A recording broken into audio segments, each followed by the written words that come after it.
Hello students, आप सभी का swimming pool of knowledge YouTube channel में स्वागत है।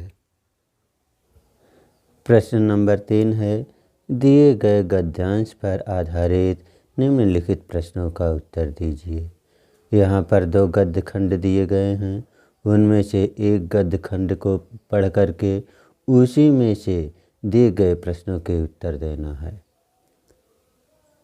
धरती माता की कोख में जो अमूल्य निधियाँ भरी हैं, जिनके कारण वह वसुंधरा कहलाती है, उससे कौन परिचित न होना चाहेगा।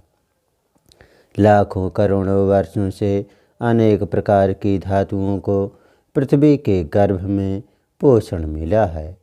दिन रात बहने वाली नदियों ने पहाड़ों को पीस पीस कर अगणित प्रकार की मिट्टियों से पृथ्वी की देह को सजाया है।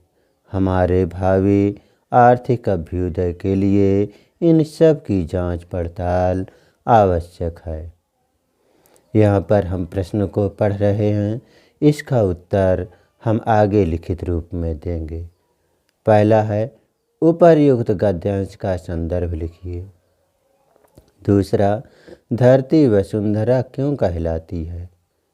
तीसरा प्रश्न है, रेखांकित अंश की व्याख्या कीजिए। चौथा है, पृथ्वी की देह को किसने सजाया है।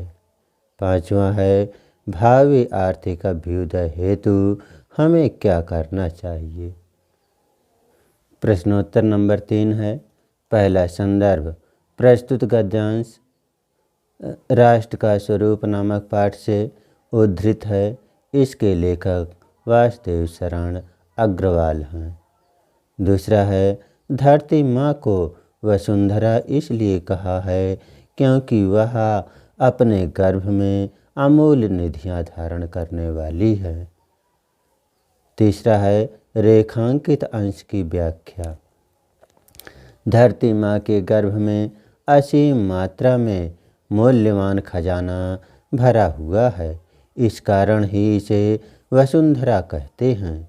इस तथ्य से सभी को परिचित होना चाहिए क्योंकि यही हमें राष्ट्रीय भावना से जोड़ता है और आर्थिक रूप से संपन्न भी बनाता है। चौथा प्रश्न है, दिन रात बहने वाली नदियों ने पहाड़ों को पीस पीस कर अगणित प्रकार की मिट्टियों से पृथ्वी की देह को सजाया। पांचवा है, भावी आर्थिक अभ्युदय हेतु हमें जांच पड़ताल करना चाहिए।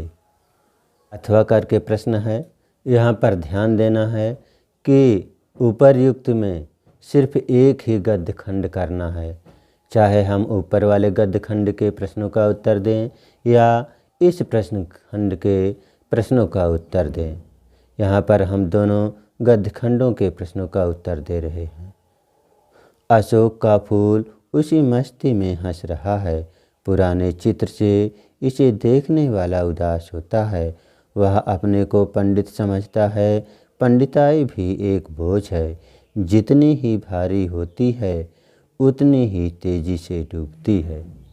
जब वह जीवन का अंग बन जाती है तो सहज हो जाती है, तो वह बोझ नहीं रहती। वह उस अवस्था में उदास भी नहीं करती। कहाँ अशोक का कुछ भी नहीं बिगड़ा है, कितनी मस्ती से झूम रहा है।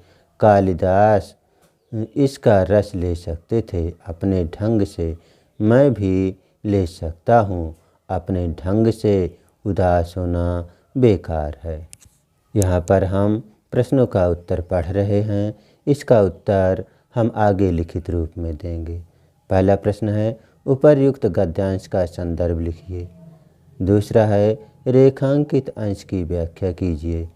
तीसरा, लेखक क्यों कहता है कि उदास होना बेकार है।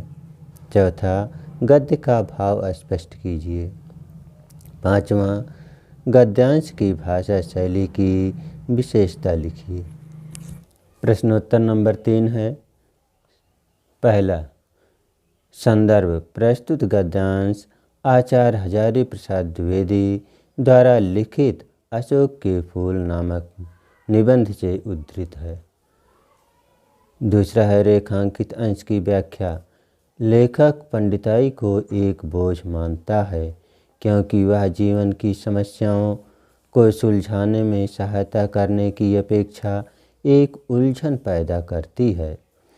पांडित्य की गंभीरता को ओढ़कर मनुष्य जल्दी ही डूबता है, किंतु जब व्यक्तित्व में मिलकर उसका एक भाग बन जाता है तो वह हल्का हो जाता है। तीसरे का उत्तर है, लेखक कहता है कि उदास होना बेकार है क्योंकि उदास होने से किसी भी समस्या का समाधान नहीं हो सकता और न ही पूर्व की परिस्थिति को लौटाया जा सकता है। चौथा है, गद्यांश का भाव यह है कि पंडिताई विद्वता से अहंकार उत्पन्न होता है और अहंकार मनुष्य के लिए बोझ बन जाता है। उदास होना किसी भी समस्या का समाधान नहीं है। पांचवा है, गद्यांश की भाषा शैली की विशेषता उपदेशात्मक है। Please like, share, subscribe and comment.